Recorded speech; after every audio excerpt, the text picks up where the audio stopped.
Și mă vor gurile cum mă voresc, e câmpie mielușii zbor de lângă mama lor. Păsările își cântă cântecul lor, e câmpie mielușii zbor de lângă mama lor. Păsările își cântă cântecul lor. Îmi aduc aminte și de mama mea, când de fericit eram eu lângă ea. Pe genunchii ei cei moi ea cu drag mă așeza, și apoi pe obrăjori mă săruta.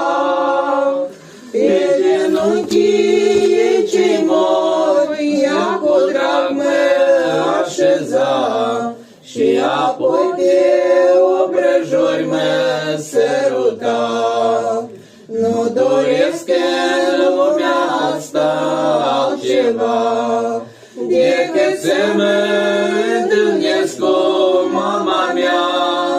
Când e dorul de o mamă, sufletul întâlnește greu, căci din nou vreau să-ți aud eu glasul tău.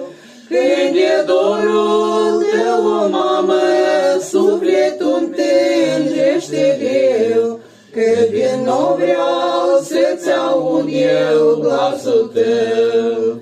Câte lacrimi ai vărsat când m-ai crescut, câte nopți neadormite au trecut. Când eram în suferință, mamă dragă, te rugai, și pe brațe trupușorul mi-l purtai. Când eram în suferință, mamă dragă, te rugai, și pe brațe trupușorul mi-l purtai.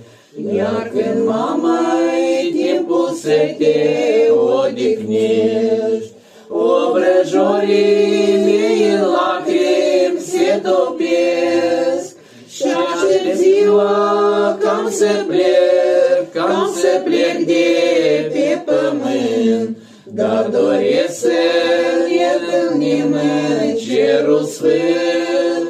Și aștept ziua cam să plec